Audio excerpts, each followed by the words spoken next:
இயேசு ஜீவிக்கிறார், இயேசு ரட்சிக்கிறார், இயேசு சுகமளிக்கிறார். தேவ கிருபையினாலே 2013ஆம் ஆண்டு இஸ்ரவேல் தேசத்திற்கு போய் வந்தேன். 25 வருடங்களாக இஸ்ரவேல் தேசத்துக்கு தேவனை அழைத்து கொண்டு போக வேண்டும் என்று ஜெபம் பண்ணி வந்தேன். ஜெபத்தை கேட்கிறவர் ஜெபத்தை கேட்டார்.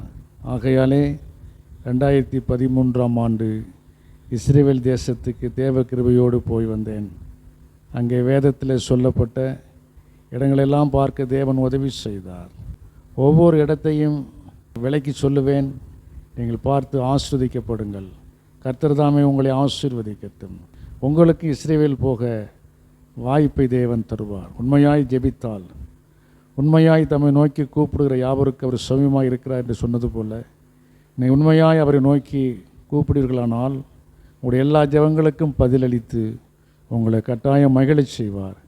கர்த்தர் தாமே உங்களை ஆஸ்வதிக்கட்டும். இஸ்ரவேல் தேசத்தை பார்த்து சந்தோஷப்படுங்கள். எனக்காக ஜெபித்து கொள்ளுங்கள். God bless you. நீங்கள் இப்பொழுது பார்த்து கொண்டிருக்கிற ஆலயம் எகிப்து தேசத்தில் கெய்ரோ தலைநகருக்கு அருகில் ராமஜேஸ் என்கிற பகுதியிலே இந்த ஆலயம் கட்டப்பட்டிருக்கிறது. இந்த ஆலயத்தை கியாப்ட் சர்ச் என்று அழைப்பார்கள். தமிழிலே திருக்குடும்ப ஆலயம் என்று அழைப்பார்கள். ஏரோது ராஜாவுக்கு பயந்து பிள்ளையின் தாயையும் கூட்டிக் கொண்டு இயேசுவுக்கு எகிப்து தேசத்துக்கு போனார் அல்லவா. இந்த ஆலயத்தின் கீழ்ப்பகுதியில் தான் அவர்கள் தங்கியிருந்தார்கள். அந்த ஆலயத்தை தான் நாம் பார்த்து கொண்டிருக்கிறோம். அந்த தங்கியிருந்த இடத்தின் மேலே தான் இந்த ஆலயம் கட்டப்பட்டிருக்கிறது. உலகம் முழுவதும் இருந்து வந்து இந்த இடத்துல ஜெபம் செய்கிறார்கள். இந்த இடத்துக்கு வருகிற மக்களை கர்த்தர் ஆசீர்வதித்துக் கொண்டிருக்கிறார். நீங்கள் பார்த்து கொண்டிருக்கிறது திருக்குடும்ப ஆலயம், கியாப்ட் சர்ச் என்று அழைப்பார்கள். ரோம கட்டடக்கலையின் மூலமாக கட்டப்பட்டது. இந்த ஆலயத்துக்கு பின்பகுதியிலே பழங்காலத்தில் யூதருடைய ஜெபாலயம் இருந்திருக்கிறது. அதன் பிறகு இந்த ஆலயம் கட்டப்பட்டிருக்கிறது. இன்றைக்கும் எகிப்து தேசத்திலே நைல் நதி அருகிலே கெய்ரோ பட்டணத்தின் அருகிலே ராமஜேஸ் என்கிற பகுதியில் தான் இந்த திருக்குடும்ப ஆலயம் கியாப்ட் சர்ச் கட்டப்பட்டிருக்கிறது. இந்த இடத்துக்கு 2013ஆம் ஆண்டு அடியானும் போய் வந்தேன். நீங்கள் பார்க்கிற பகுதி தான் இந்த யூதருடைய ஆலயம் இருந்த பகுதி. இப்பொழுது தரையாக இருக்கிறது. இதுதான் எகிப்து தேசம். எகிப்து தலைநகர் கெய்ரோ. நீங்களும் ஆண்டுடைய கிருபையினால் ஒரு நாளைக்கு போவீர்கள், இந்த ஆலயத்தை பார்ப்பீர்கள். அங்கே நாங்கள் தங்கியிருந்த பிரமிட் என்கிற ஒரு 5 ஸ்டார் ஹோட்டல், இது ஒரு நீச்சல் குளத்தை பார்க்கிறீர்கள். இந்த இடத்துல தான் அடியான் 2 நாட்கள் தங்கியிருந்தேன். அங்கிருந்து பல இடங்களை நான் பார்க்க தேவன் கிருபை செய்தார். மிகவும் சந்தோஷமாக இருந்தது. இயேசு சிறு பிள்ளையா இருக்கும்போது ஒளிந்திருந்த பட்டணம் தான் இந்த பட்டணம். நீங்கள் பார்த்து கொண்டிருக்கிறது பிரமிடு 5 ஸ்டார் ஹோட்டல். அந்த பிரமிடு ஹோட்டல்ல அறையிலே என்னுடைய சகோதரர், அவரும் பாஸ்டா இருக்கார், அவரும் வந்திருந்தார். நாங்கள் இருவரும் அங்கே அந்த அறையில ஜெபித்தோம். அதன் பிறகு நைல் நதிக்கு கரையின் ஓரமாக இருக்கக்கூடிய பிரமிடு என்கிற இடத்திற்கு வந்திருக்கிறோம். பிரமிடு என்பது எகிப்து ராஜாக்களை அடக்கம் பண்ணுகிற கல்லறை தான் அது. இது உலக அதிசயங்களில் ஒன்றாக கருதப்படுகிறது. உலகம் முழுவதும் இருந்து இந்த பிரமிடை வந்து பார்க்கிறார்கள். ரொம்ப ஆச்சரியமாக இருக்கிறது. இது கட்டப்பட்டு 5000 வருடங்கள் இருக்கும் என்று சொல்லுகிறார்கள்.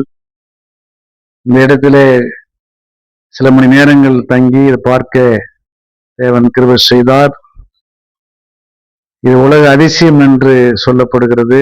இது ராஜாக்களின் கல்லறை தான். மேலும் சில தகவல்கள். ரிப்போர்ட்டர். இஸ்ரவேலர் எகிப்தில் பார்வோனால் அடிமைப்படுத்தப்பட்டதாக யாத்ராகமம் 1ஆம் அதிகாரம் கூறுகிறது. அவர்கள் பார்வோனுக்காக பித்தோம், ராமசேஸ் என்னும் களஞ்சிய பட்டணங்களை கட்டினார்கள். கிஷா பிரமிடுகள் அதற்கு மிகவும் முந்தைய காலகட்டத்தில் கட்டப்பட்டவை என்று வரலாற்று ஆய்வுகள் கூறுகிறது. எனவே இஸ்ரவேலர்கள் கிஷா பிரமிடுகளை கட்டினார்கள் என்று உறுதியாக கூறுவது வரலாறு இல்லை என்று சொல்கிறார்கள். ஆனால் வரலாற்று செய்தியிலே நாம் கண்டுபிடிக்கப்பட வேண்டியது, இஸ்ரவேலர்கள் அடிமைப்படுத்தப்பட்டது உண்மைதான். எகிப்தில் அடிமைப்படுத்தப்பட்டார்கள். இவ்வளவு கல்லுகளை அவர்கள் சுமந்திருக்கிறார்கள். இந்த பிரமிடுகளை பார்க்கும் பொழுது ஒரு முக்கியமான சிந்தனை வருகிறது. மனிதன் உருவாக்கிய மிகப்பெரிய கட்டுமானங்கள் கூட காலத்தின் மாற்றங்களை சந்திக்கின்றன. ஆனால் மனித அறிவு, வரலாறு மற்றும் நாகரிகத்தின் வளர்ச்சி குறித்து இவை நமக்கு தொடர்ந்து பாடம் கற்றுக் கொடுக்கின்றன. எகிப்தின் கிசா பிரமிடு ஒரு சாதாரண கட்டடம் அல்ல, அது பண்டைய எகிப்தின் நாகரிகத்தையும் கட்டிடக்கலை திறமையையும் வரலாற்றையும் வெளிப்படுத்தும் மிகப்பெரிய சின்னமாக உள்ளது.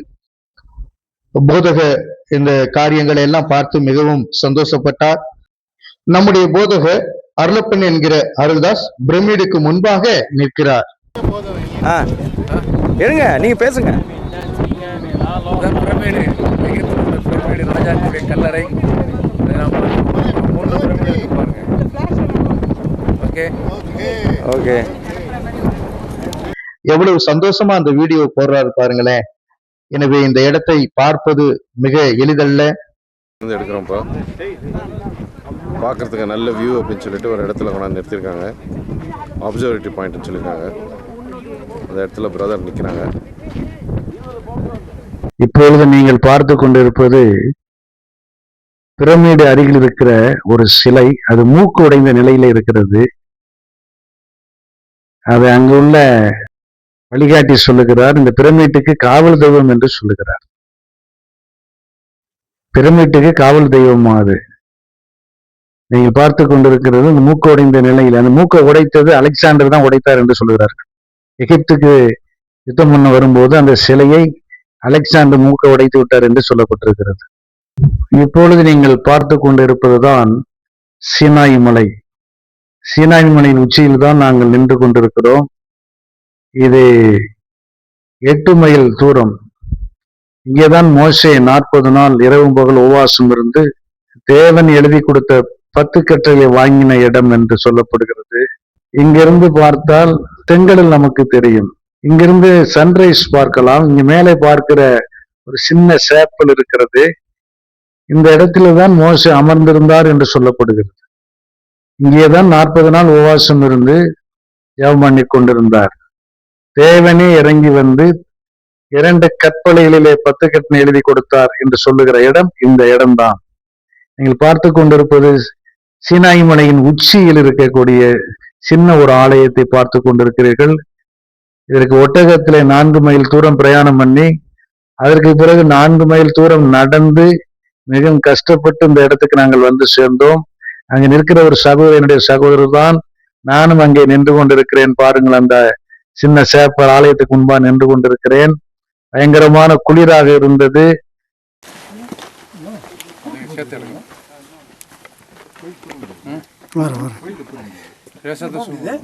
நைட்டு 12 மணிக்கு புறப்பட்டு காலையில் 6 மணிக்கு அந்த இடத்துக்கு வந்திருக்கிறோம். இந்த இடம் ஒரு பார்க்க வேண்டிய இடங்கள்ல முக்கியமான இடம். ரொம்ப கடினமான, கஷ்டப்பட்டு செல்ல வேண்டிய ஒரு இடமாய் இருந்தது. இங்கிருந்து பார்த்தால் செங்கடலில் உதயமாகிற சன்ரைஸ் பார்க்கலாம்.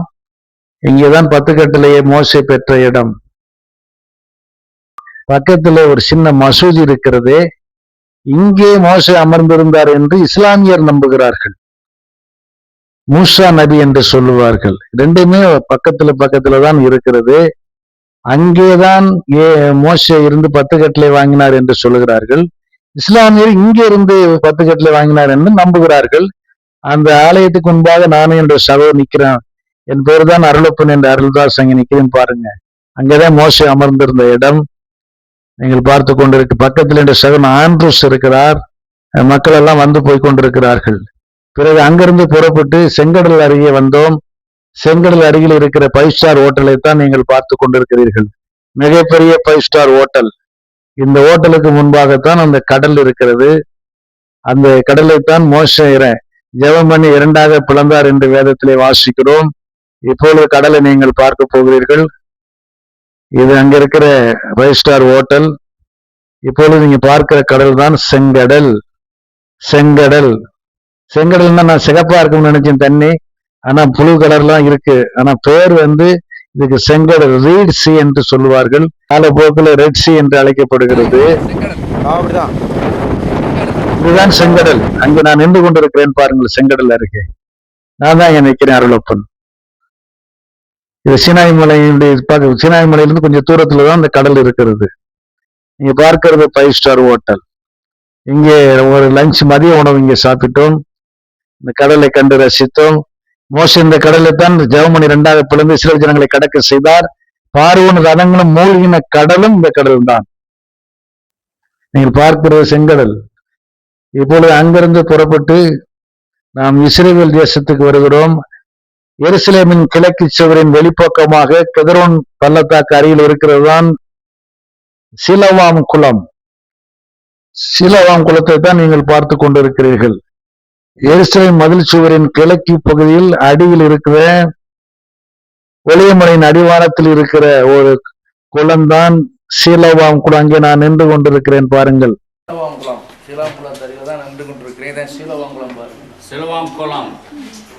நீங்கள் பார்க்கிறது சிலோவாம் குளம். இங்கேதான் ஒரு குருடனை கண்ணில் சேற்றை பூசி இயேசுவை இங்கே கழுவ சொன்னார். அந்த குளம்தான் இந்த குளம். இது நீங்கள் பார்த்து கொண்டிருக்கிறது சிலோவாம் குளம். சிலோவாம் குளம் இது ஒளியமலை அடிவாரத்தில் ஒளியமலையிலிருந்து கீழையும் எருசலேம் மதில் சுவரிலிருந்து கீழையும் இருக்கிற பகுதி தான் அந்த கெதரோன் பள்ளத்தாக்கு என்று சொல்வார்கள். அந்த ஓரமாய்த்தான் இந்த சிலோவாம் குளம் இருக்கிறது. அங்க போர்டுல எழுதி பாருங்க, ஃபுல் ஆஃப் சிலோவாம் என்று எழுதியிருக்கிறது. சிலோவாம் குளம் நீங்கள் பார்த்து கொண்டிருக்கிறது சிலோவாம் குளம். இந்த இடத்திலே போய் இதை பார்க்க தேவன் கிருபை செய்தார். இப்பொழுது நீங்கள் பார்த்து கொண்டிருப்பது சிலோவாம் குளம்தான். அதில் பூல் ஆஃப் சிலோவாம் என்று ஆங்கிலத்தில் எழுதியிருக்கிறது. சிலோவாம் குளம் நீங்கள் பார்த்து கொண்டிருப்பது சிலோவாம். அங்கிருந்து சிலோவாம் குளத்திலிருந்து புறப்பட்டு ஒரு வாகனத்திலே ஒளியமலை நோக்கி போய் கொண்டிருக்கிறோம். என்னோடு வந்த நண்பர்கள் எல்லாம் ஒளிவமலையை வீடியோ எடுத்து கொண்டிருக்கிறார்கள் பிரயாணத்திலே. ஆங்காங்கே ஒளிவு மரங்கள் உங்களுக்கு தெரிகிறது பாருங்கள். இப்பொழுது ஒளிவமலை அடிவாரத்திலே இருந்து ஒளிவமலையின் உச்சிக்கு நாங்கள் போய் கொண்டிருக்கிறோம். இன்னும் கொஞ்சம் நேரத்தில் ஒளிவமலை உச்சிக்கு நாங்கள் வந்து விடுவோம். அங்கே இருக்கிற காரியங்களை உங்களுக்கு நான் விவரித்து சொல்ல இருக்கிறேன். இதுதான் எருசலேம் நகரம். ஆங்காங்கு பார்க்கிற மரங்கள் ஒலிவ மரங்கள். அங்கே இந்த வாகனத்தினுடைய கிழக்கு பகுதியில் தெரிகிற கட்டடங்கள் எல்லாம் ஒளிவமலையின் மேல் தான் இருக்கிறது. இப்பொழுது ஒளிவமலை நோக்கி போய்கொண்டே இருக்கிறோம், ரசித்து கொண்டிருக்கிறோம், பார்த்து கொண்டிருக்கிறோம். எங்கள் உள்ளங்கள் சந்தோஷத்தால் பூரிக்கிறது. இப்பொழுது ஒளிவமலை உச்சிக்கு நாம் வந்துவிட்டோம். ஒளிவமலை உச்சியிலே ஒரு சின்ன ஆலயத்தை நீங்கள் பார்க்கிறீர்கள். அந்த ஆலயத்தை சர்ச் ஆஃப் அசன்ஷன் என்று அழைக்கிறார்கள். தமிழிலே இயேசு பரமேறிய ஆலயம் என்று சொல்லப்பட்டிருக்கிறது. இது ஒளிவமலையுடைய உச்சியில் இருக்கிற ஒரு ஆலயம். இப்பொழுது ஆலயத்துக்குடைய உள்பகுதிக்குள்ளே நாங்கள் போகிறோம். அந்த உள்பகுதியை நாம் பார்க்க இருக்கிறோம்.